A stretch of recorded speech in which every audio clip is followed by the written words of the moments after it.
I like to think of Dr. Betty as one of these extraordinary women of martyrs of our movement who figured out how to carry on both the legacy of their husbands and continue to make contributions to the struggle in their own right. She was left with no money and 6 children, and quite frankly, if she had simply focused on raising the children alone, people would have considered that outstanding. But she did that and did more.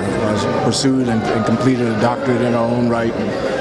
Went to work at Medgar Evers University as an educator. Became personally active in various aspects of the African American struggle for freedom and human dignity, and had the courage and the tenacity to look at the place where her husband was assassinated and say that it could and should be turned into a place of memory and tribute. And that's what this center has become, and it's purely her vision that ultimately brought it into existence.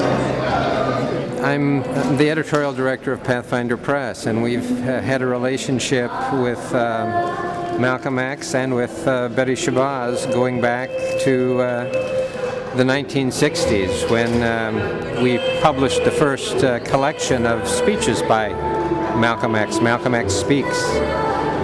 I think that Dr. Shabazz was a very strong woman and had a big impact on the life of Malcolm.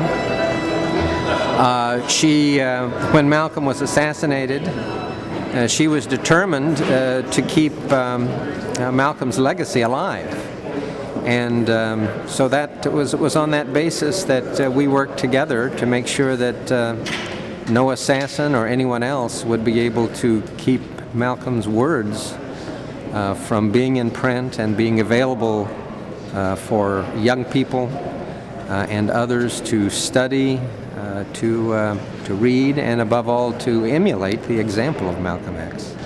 If there's a message to be learned from her life, it's that one can figure out how to at one and the same time fulfill your duties as mother, parent, and simultaneously be an activist, participant in the struggle for freedom and human dignity in this country. There were so many women who were so oppressed. There were so many women who had to do things against their will. We know that women are 55% of the world's population, but we must also understand that they are 70% of the world's poverty population.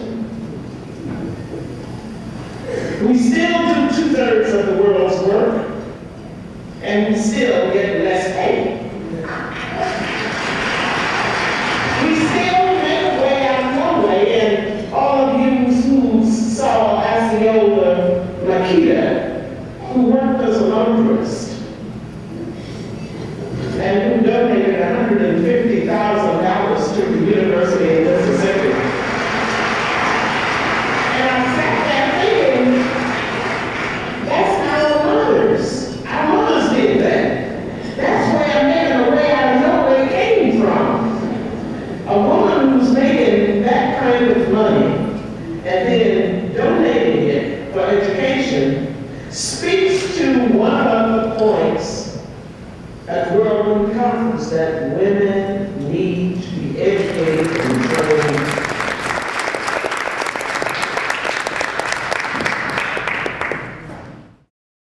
I thought it was important to share that. You get to see, my mother's great sense of humor, despite tragedy, trauma, that she continued to persevere, self-determination, and she remained and remains to be one of my biggest heroes. And my mother was just in her 20s when her husband was killed right over here, was assassinated. And a week prior to that, our home was firebombed. And so that meant that she was homeless. All the money that my father made, which was in the hundreds of millions of dollars, he gave to the Nation of Islam. He didn't keep any money for himself because he was a man of integrity. He believed in the nation, and he believed in, you know, all of these great things for social justice, for freedom, equality. And my mother was left with 4 babies and pregnant with twins, and she was just in her 20s. And truly her life is one of faith in God, self-determination, and triumph.